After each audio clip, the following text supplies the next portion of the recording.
কেউ কেউ বলে ওই বালির ট্রাক ছিল, তোমরা আপনারা কি করেছেন? কারা বলে চেনেন না? আমরা সবাই তাদেরকে চিনি। হ্যাঁ, তাদের কাজ এখন একটাই, সারাদিন বিএনপির বিরুদ্ধে লেখা। আরে কি রে ভাই, আপনাদের কেউ কেউ তো আমাদের সাথে জেলও খেটেছে। এত বিএনপির বিরুদ্ধে লেগেছেন কেন? সারাক্ষণ এই নানা রকম ফেক আইডি নিয়ে তাদের কাজ হচ্ছে বিএনপি কোনো কিছু পাইলে বিএনপির বিরুদ্ধে লেখা। তাদের কাজ একটাই, তাদের কানে কে যেন ঢুকিয়ে দিয়েছে বিএনপি কে বিরুদ্ধে গুলো লিখলে জামাত ক্ষমতায় চলে যাবে। আপনাদেরও তো একজন নেতা মারা গিয়েছিলেন, দেলোয়ার হোসেন সাইদি শুধুমাত্র একজন জামাত নেতা না, একজন দেশ বরেণ্য আলেম ছিলেন। ওনার লাশটাকে পর্যন্ত তো আপনারা রাখতে পারলেন না।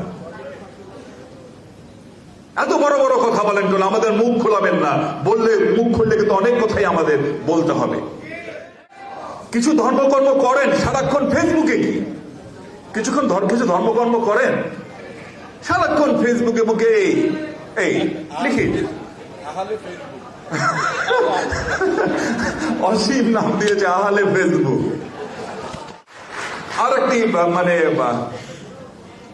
সংগঠন, এই যে কালকে মনে হয় তাদের একটা পার্টি হয়েছে, মন থেকে চাই তরুণ ছেলেরা একটা মনে শখ জেগেছে একটা রাজনীতি করুক, কিন্তু কথাবার্তা গুলো তো একটু ভালোভাবে বলতে হবে। এমন কথা বলো কেন যা আমাদের উত্তর দিতে হয়? কদিন ধরে তারা শুরু করেছে, ব্যানার ধরার নাকি 5টা লোক আমাদের ছিল না। আরে বাবা, তোমরা আমাদের লোক দেখবা কখন? আমরা যখন মিছিল মিটিং করেছি সরকারের সকল অত্যাচার, নির্যাতন, নিপীড়ন সহ্য করে, তখন তো তোমরা অনেকেই ছাত্রলীগ করতাম।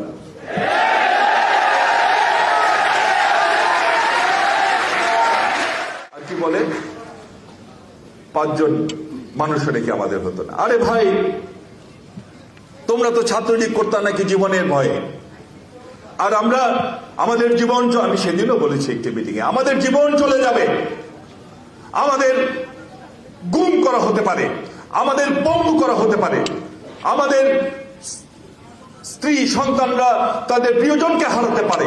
এই কথা জানবার পরেও, আমাদের জীবন চলে যাবে জানবার পরেও, আমরা শেখ হাসিনার সেই গুন্ডা বাহিনীর সেই অস্ত্রের সামনে গান পয়েন্টে বুক পেতে দিয়েছি।